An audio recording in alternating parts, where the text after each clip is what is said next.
ஒரு அழகான வீட்டுல 2 பசங்க இருக்கிறாங்க. ஒரு பையன் எப்பவுமே எல்லா விஷயத்துக்குமே கம்ப்ளைண்ட் சொல்ற ஒரு கேரக்டர். அவன்கிட்ட எப்படியாவது பேசி இந்த பழக்கத்தை மாத்தணும்னு நினைக்கிறாரு. அவன் கையில ஒரு கிளாஸ் ஃபுல்லா வாட்டரை கொடுக்கறாரு.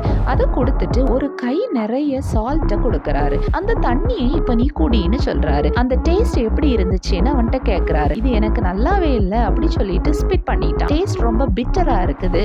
அவனை கூட்டிட்டு தாத்தா ஒரு லேக் பக்கமா போறாரு. அந்த லேக் பக்கத்துல போனதும் பழையபடியும் ஒரு கையளவு சால்ட்டை திரும்பியும் கொடுக்கறாரு. அந்த கையளவு சால்ட்டை அந்த தண்ணியில கரைக்க சொல்றாரு. கரைச்சிட்டு அதுல இருந்து ஒரு கையளவு தண்ணி எடுத்து நீ குடிச்சு பாரு. இப்ப நல்ல அழகா இருக்கு. இப்ப எந்த உப்பு தன்மையும் அந்த தண்ணியில இல்ல. இப்ப அந்த தண்ணி ரொம்ப ரிஃப்ரெஷிங்கா இருக்கு. இதுல இருந்து அந்த தாத்தா என்ன சொல்ல வர்றாருன்னா, the hardship of life or like salt, neither too much nor too little. quantity of the hardship எப்பவுமே ஒரே மாதிரி தான்.